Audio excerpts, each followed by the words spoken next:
Hey, everybody, and welcome to this episode 197 of the Thoughtium Navigating Now Virtual Roundtable Series.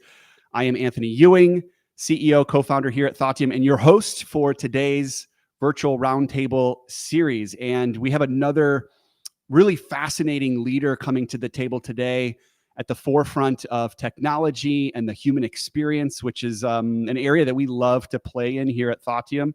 And not just really explore, but more so focus on practical, real-world ways that we can leverage technology to improve the human experience. And we're thrilled today to welcome to the table our guest.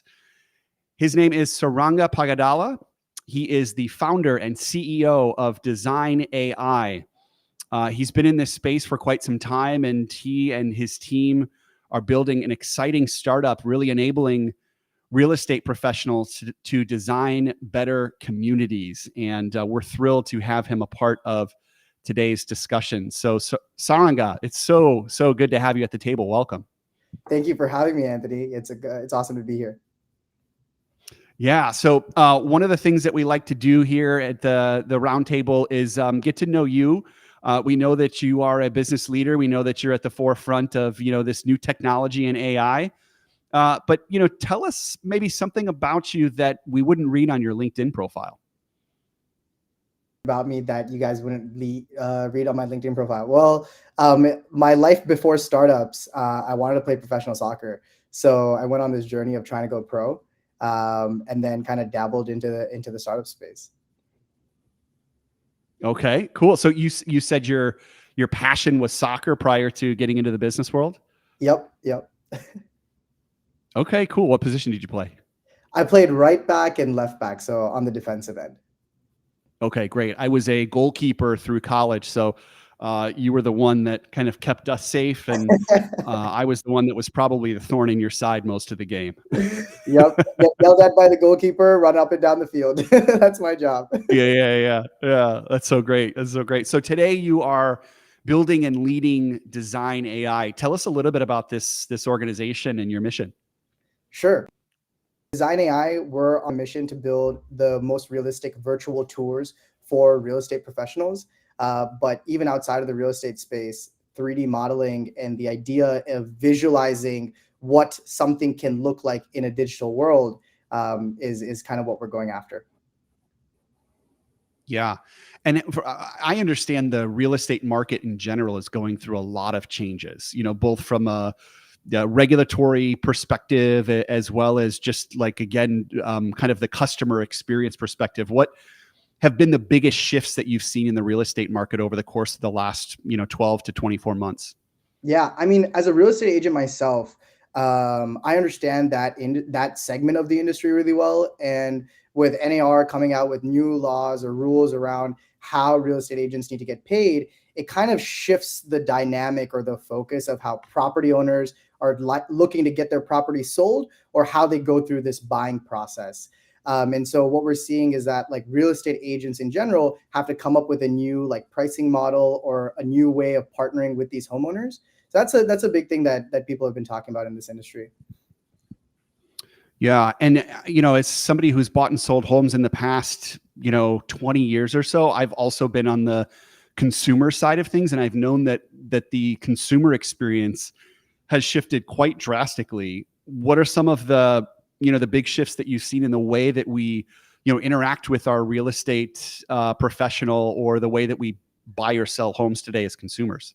No, absolutely. That's kind of like a great prompt, right? Which is I work with countless property owners and potential buyers, and one of the things that they get caught up with is really being able to visualize what this space can look like, right? If you're buying a property that doesn't exist today from a real estate developer that's maybe shown you a showroom or a model apartment, it's really hard to say, hey, this is what my home is going to look like, or this is what my property is going to look like.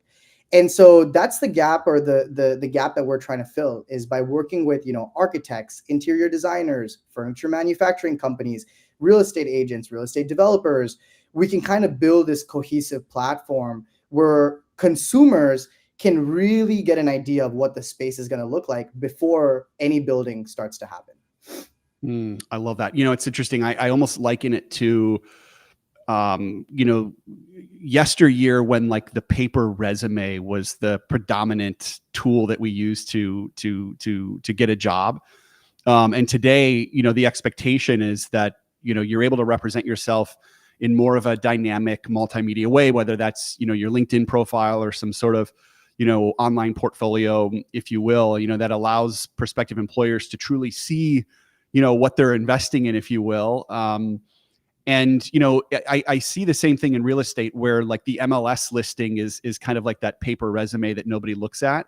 And 10, 15 years ago, like Zillow maybe was the predominant platform, but that was still fairly static with images and statistics. What's like the next frontier of the way that we represent real estate in the marketplace? Yeah, that's a really good question too. So we started going down that rabbit hole of like understanding how the MLS system works, how Zillow is able to take the data that you get off of these like MLS listing websites and then kind of present it in a really nice way for customers to interact with potential properties in their area, right? And you see Zillow doing this in some capacity, working with companies like Matterport, where Matterport will come in, use a high fidelity camera to take a kind of video or a 360-degree tour of what the space can look like. And then kind of use that as more marketing material on platforms like Zillow or Redfin, Trulia, all of these other websites. And I think the real estate buying process or the bet that we're making is that the real estate buying process is going to be a lot more immersive and interactive, more so than just being able to click on a screen. And so our bet is, the VR AR space is actively growing from a technology standpoint. Hardware is getting better, software is getting better. And so how can we build VR AR native applications to give potential buyers a much better viewing experience? We probably have a few of our Thought Team teammates that are tuning into this show, and they're either half smiling or rolling their eyes because they're saying, "Oh, here's maybe another use case that Anthony can get really excited about for the Apple Vision Pro, right? That hasn't in kind of like mainstream consumerism like hasn't really gotten legs, and is still maybe VR at large is maybe looking for." The what do they call it? The golden arrow or the predominant use case, like that use case that makes VR relevant for everybody. And, it was maybe 8 years ago, I sold a condo here in Chicago, and I'll never forget the person that bought the condo came into my home via FaceTime from my realtor. No Zillow listings, no MLS, nothing. My realtor knew of the listing. It wasn't, it was maybe pre kind of listing, if you will. Yeah, pre-market. And the realtor brought this couple in who lived in Hawaii at the time and was moving to Chicago. And I watched as the realtor walked around the house, with a 5G connection and showed the buyer the place. I just, and that was 5-8 years ago. What gets me excited is more of an immersive experience, today or maybe in the next couple of years. And it sounds like VR is maybe the platform to provide that more immersive experience. Am I kind of like connecting the dots in the right way? Is that kind of the way that you see this roadmap unfolding? Absolutely. And it's not just your team. I think the world is split on whether VR AR technology is going to take off or not, right? I'm very fortunate that, I'm based in downtown Palo Alto, in the kind of like the epicenter of what's happening in tech. And, even investors and potential customers are still kind of rolling their eyes at VR AR. But if you think about what Meta and what Apple have come out with just in the past 24 months, right? It's miles ahead of everything that we have tried to build from a technology standpoint in the past 2 decades, right? And so this technology is rapidly improving, which is not just the software, even the hardware, right? And there might not be mass adoption until these VR headsets just look like regular glasses. I mean, Google tried this ages ago, but the timing just wasn't right. But I think a lot of those projects or experiments that were run about a decade ago are going to come back. They are resurfacing, right? Yeah. And so that's really our bet. But it's more than just the virtual tour aspect of it, right? If we kind of take it a step back and we say, hey, where do virtual tours start with, or where does like virtual programming start with? It actually starts with like AutoCAD and like Revit, a lot of these like design, like really nitty gritty design softwares that, you know, architects go to school for 5 years to learn how to use these softwares. And so that's kind of where we are today, is like, how can we build the foundation where AI can help us create digital twins or like replicas of real world objects in a digital space. And that's kind of where we're initially entering the market with. That's great. So, you know, your tour then becomes a little bit more multidimensional, a little bit more realistic. You can see more than just kind of the CAD drawing come to life, but you can actually see objects in the space and how you might stage the home, things of that nature as well too. And I maybe just want to touch on, because I'm fascinated with like technology adoption, the rate at which, you know, we accept technology in our lives today is I don't know, you know, 1000x what it was 20 years ago. And, you know, the kind of positive byproduct of that is that, you know, we have all these incredible tools, and at least early adopters are excited to kind of like, you know, try and fail. I think the interesting, you know, maybe negative byproduct of that is that our expectations for the rate at which technology becomes mainstream are completely out of whack. Maybe this is just my own opinion, right? But the fact that we can already deem you know, the Apple Vision Pro and VR at large like this kind of like this flash in the pan failure, it just blows my mind, right? Like where's kind of the patience or the calibrated expectations in terms of how long it takes for a technology to disrupt or take hold? Yeah, no, you hit it on the nail with that point, right? Which is, you know, we might not see everybody with VR headsets in the next year or two, Right. but if you think about what the future is going to look like, maybe 5-10 years down the line, you know, people didn't expect the iPhone or like what a smartphone would look like to be the way it is today, you know? And so I think it is just a natural progression of where technology will be, where we want more, you know, immersive experiences in all facets, right?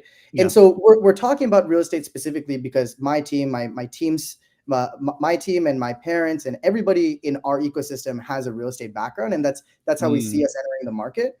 However, like we are exploring opportunities with a lot of furniture manufacturing companies, you know, a lot of other verticals that you would never really think of when you think about virtual tours, but really need in the design process. Oh my gosh. I mean, how much time do we have this afternoon? You're getting into a personal passion area of mine, which is not just, you know, furniture design and functionality, but interior design and particularly workspace design, which is a big focus of ours here at Thoughtiem as we, you know, continue to challenge what does the future of workplace look like for our growing team. And we'll get back to that here in a moment.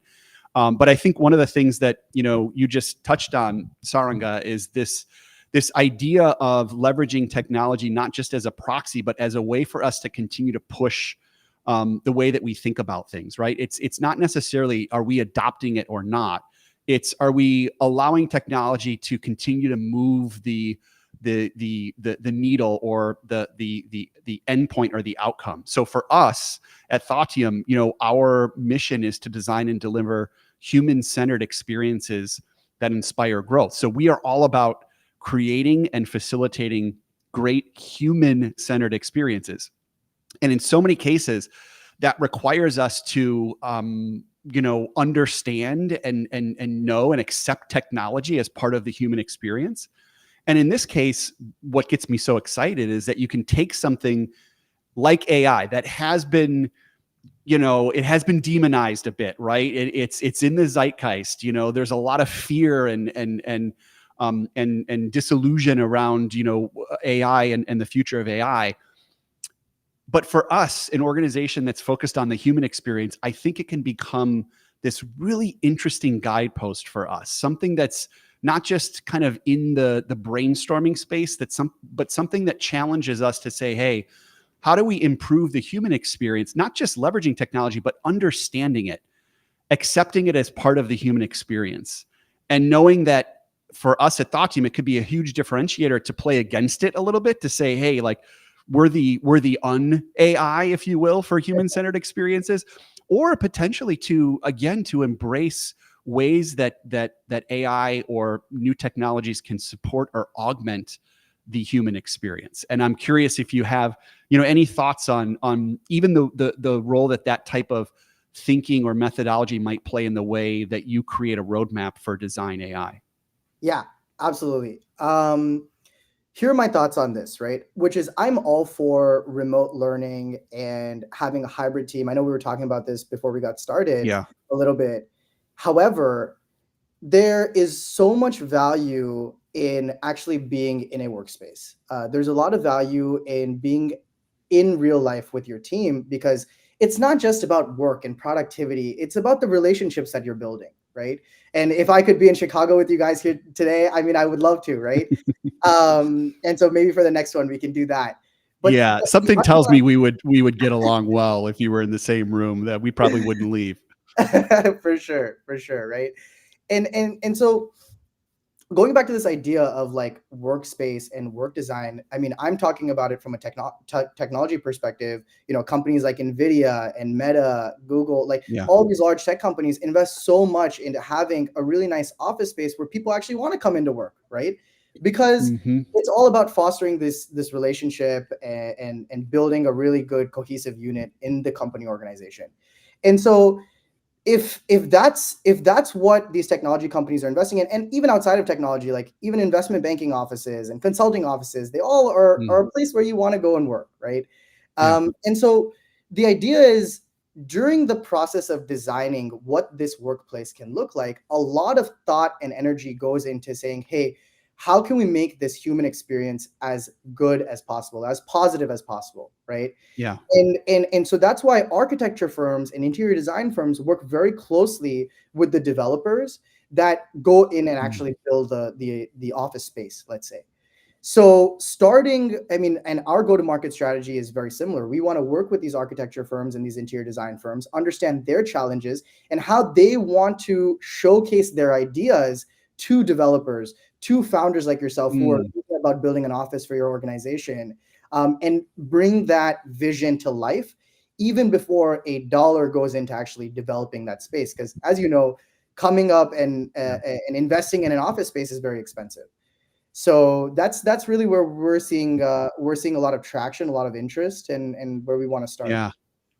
I love that. And if you don't mind, I want to stay maybe in this workspace kind of realm, because it sounds like you not only know a thing or two, but it's an area of interest for your organization.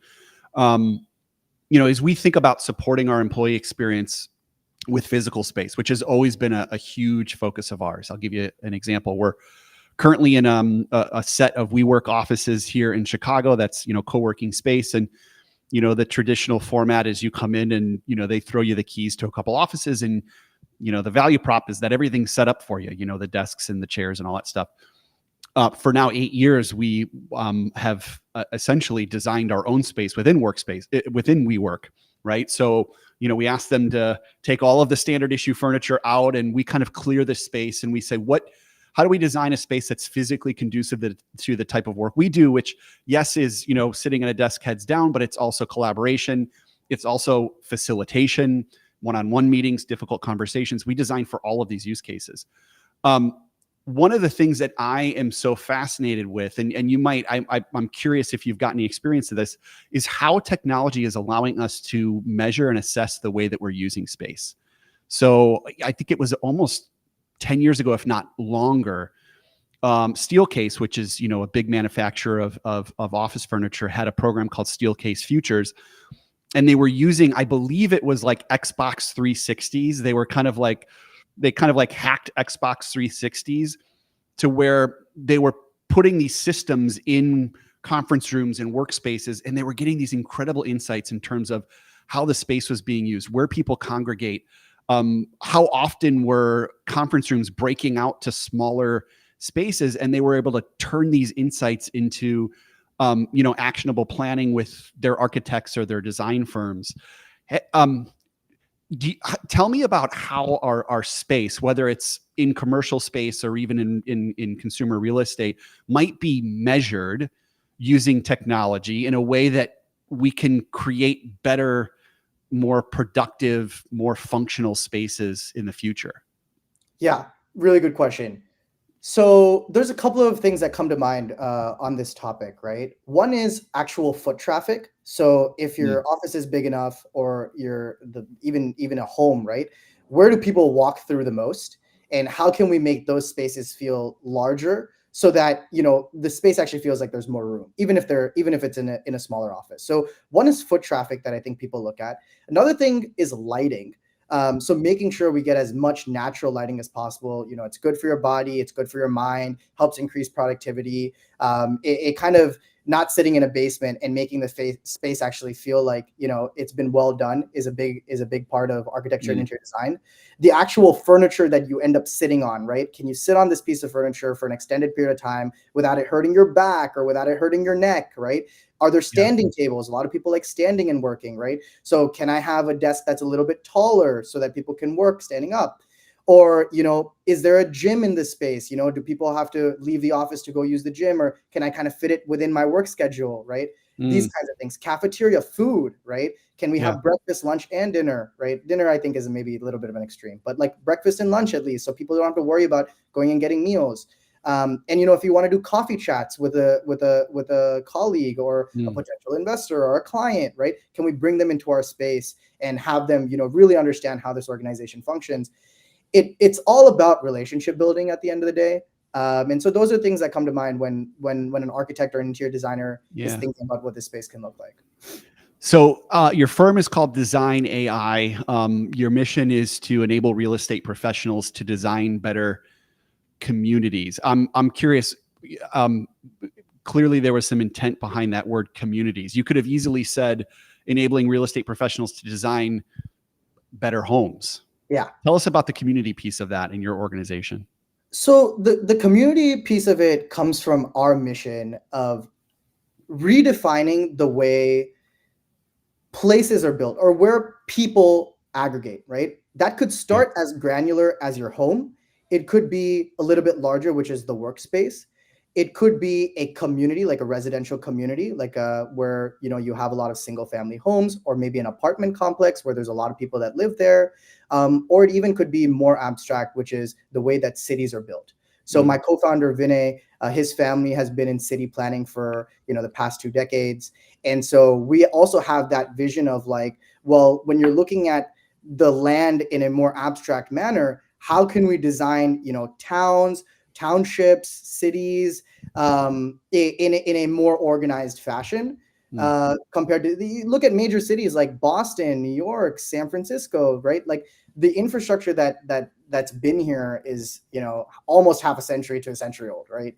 And so how can we enable city planners and architecture firms to redesign what buildings look like, right? And so I think while we are starting granular, and that's why I mentioned interior design and office spaces specifically, because that's the market we're going after, it can morph into something a lot larger. And so that's the vision that we have for DesignAI. I love it. I mean, totally different conversation. However, I do want to just commend you, Saranga, and your team for starting with a vision and a brand that's so much bigger than just your names or even like a very specific aspect of the work that you do. You know how many organizations there are out there, especially startups, that when you ask them what they do, they easily could just say, yeah, well, we do 3D CAD renderings and we're doing some cool stuff with AI for real estate professionals.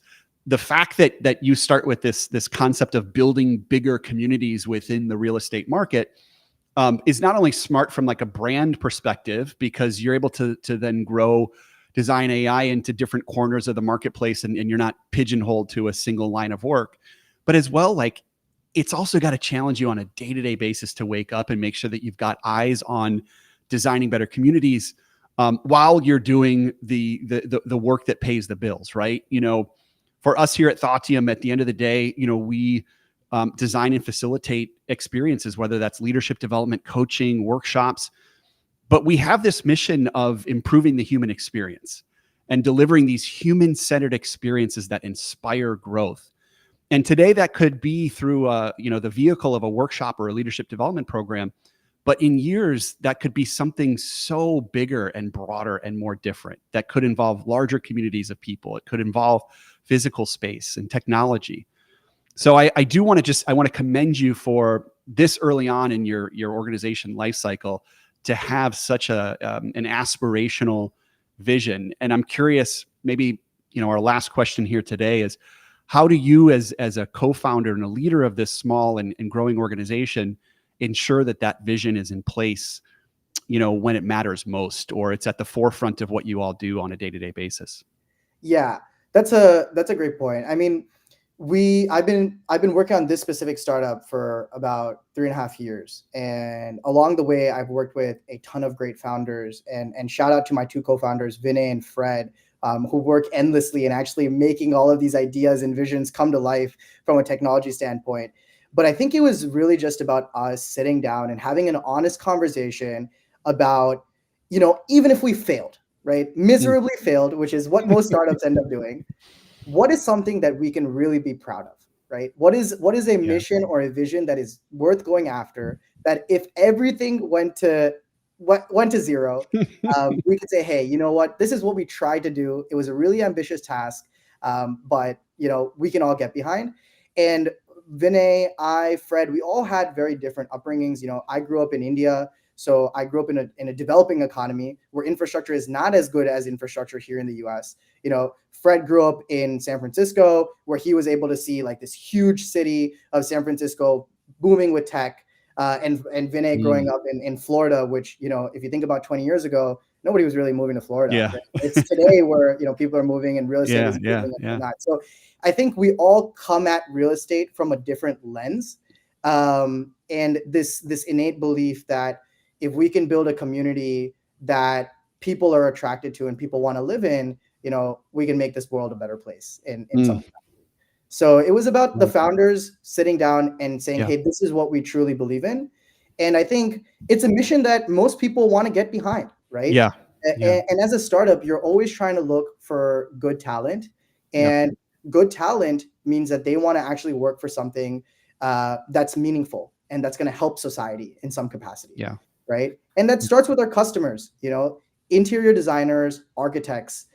They work really, really hard. And I think in this entire real estate space, they're somewhat marginalized, right? And so we can bring AI to their tool set and allow them to be the artists that they are, and kind of help bring their visions to life. It is fulfilling on a more personal level, less than the money that we're making. Yeah. Oh, that's incredible. Thank you for sharing that. And behind really any meaningful company is like an incredibly meaningful backstory that involves family and roots and childhood stories. And in this case, it took us all episode. But man, you're tapping into like a real sentiment that I know that my friends in real estate have, and that's the fact that, like, as the marketplace progresses, the real estate agent themselves might feel marginalized in certain ways, and like empowering them, giving them more tools, and even more so, to your point, allowing them to feel like they are in their craft, that they're in their artistry, is an incredible gift. And I hope that you and your co-founders and the entire team at DesignAI continue to keep this inspirational and aspirational vision in mind. No matter how many days you spend, nose to the grindstone, with the zeros and the ones, it's a vision that is incredibly inspiring, and we appreciate you bringing that to today's show. Thank you so much for having me. Yeah, absolutely. Can we do a quick lightning round to send you out? Sure. What would you? Cool. What can I say? I love it. You're just ready. All right. I got a handful of questions, and you just answer them with the first thing that comes to mind. Sure.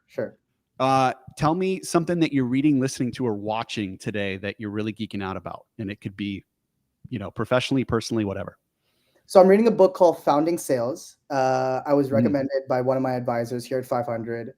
Shout out to 500 Global. They're a venture fund that were so kindly interested in investing in us. But the book talks about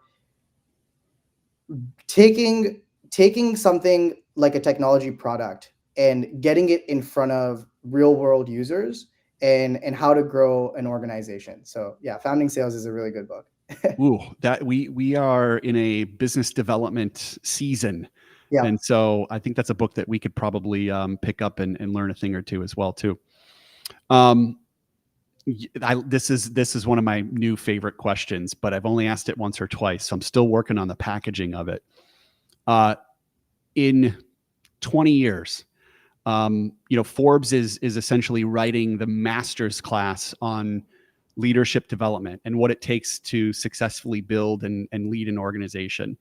And they're featuring you, Saranga, as one of the critical chapters to the master class on leadership development and entrepreneurship. What is the title of your chapter? Building a great team. Maybe it's because we spoke about it during this conversation, but just in general, like it's not a one-man show. It really isn't. Building a company is about recruiting the right people that are willing to work endlessly towards this vision. And so I think being able to have really good co-founders and really good team members is probably one of the most important things. I love that. What's maybe one of the most fascinating or interesting use cases for AI that either you've seen or that you're interested in? One of the most fascinating use cases for AI that we are seeing today. Should I talk more about the industry that we're in, or maybe something outside of the space? It could be totally outside of the space if there's something that you saw that piqued your interest, but maybe has nothing to do with your work every day. Yeah. So there's this space of like GPU computing. So with AI models, you have to run a lot of like it requires a lot of hardware at the end of the day. And so there are companies that are building like GPU centers underwater and on the moon to help like allocate resources for AI and what technology is going to move into. So I think just this idea of like how we have to build the technology infrastructure is really interesting.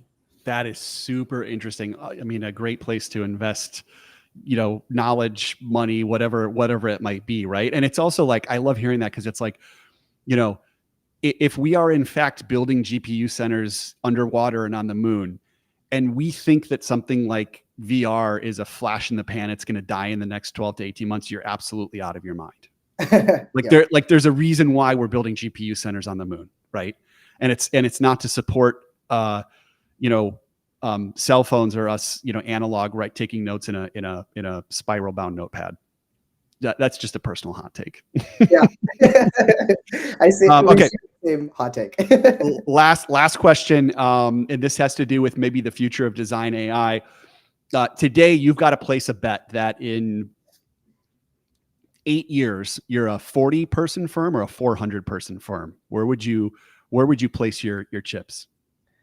Oof, that's a tough question because as a startup, you want to stay lean and mean. But as somebody that wants to build, a multi-billion-dollar company,